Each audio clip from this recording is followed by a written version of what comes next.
रामकृष्ण देव जब भद्रकाली की पूजा किया करते थे तो एक बार राजा के पास शिकायत गई कि ये जो भोजन माँ को भोग लगाते पहले खुद खाते हैं फिर माँ को खिलाते हैं, झूठा कर देते हैं। तो राजा ने उनको अपने दरबार में बुलाया और पूजा छोड़ देने के लिए कहा।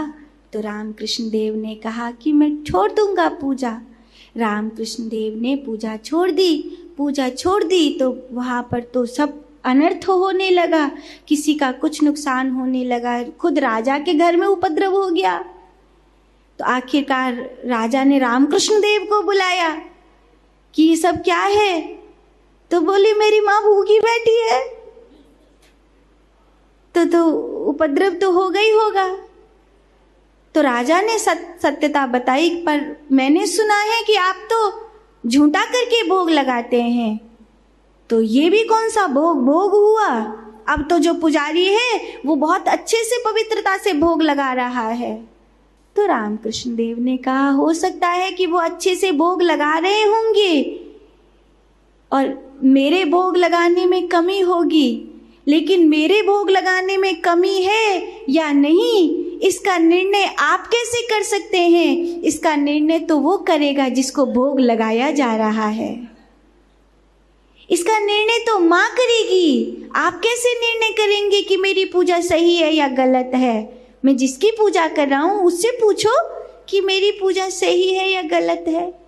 राजा को समझ में नहीं आई। आखिरकार माता के मंदिर में राजा ने मत्था टेका और उसे ये भी समझ में नहीं आ रहा था कि जो पुजारी अच्छे से सच्चे भाव से पूजा कर रहा है वो उसकी पूजा स्वीकार नहीं कर रही हैं। और ये कभी आते हैं कभी नहीं आते, कभी देर से आते कभी जल्दी आते, कभी भोग लगाते तो खुद खा लेते हैं, ये ऐसी पूजा करते, इनकी पूजा माँ स्वीकार कर रही, ये कौन सी बात है?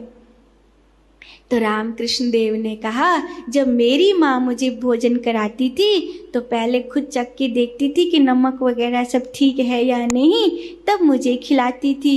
तो जब मेरी माँ मुझे चख कर खिलाती थी तो मैं भी अपनी माँ को कुछ ऐसा कैसे खिला सकता हूँ तो कुछ खराब ना हो, इसलिए पहले चख कर देखता हूँ तो फिर खिलाता हूँ। तो फिर आप ये समय आगे पीछे क्यों करते हैं? तो ये तो माँ की इच्छा है। जब उसको नहाना होता है वो बुला लेती है, जब उसको खाना होता है तो बुला लेती है, जब उसको आरती लेने होती है तभी बुला लेती है। ज़रूरी थोड़ी है कि इतने ही बजे आरती होनी है। जब माँ की मन करता है मैं तभी आरती कर देता हूँ, जब माँ का मन करता है तभी मैं उसकी परिक्रमा कर देता हूँ, जब माँ का मन करता है तो उसे सुला देता हूँ, जब माँ का मन करता है तो उसे जगा देता हूँ।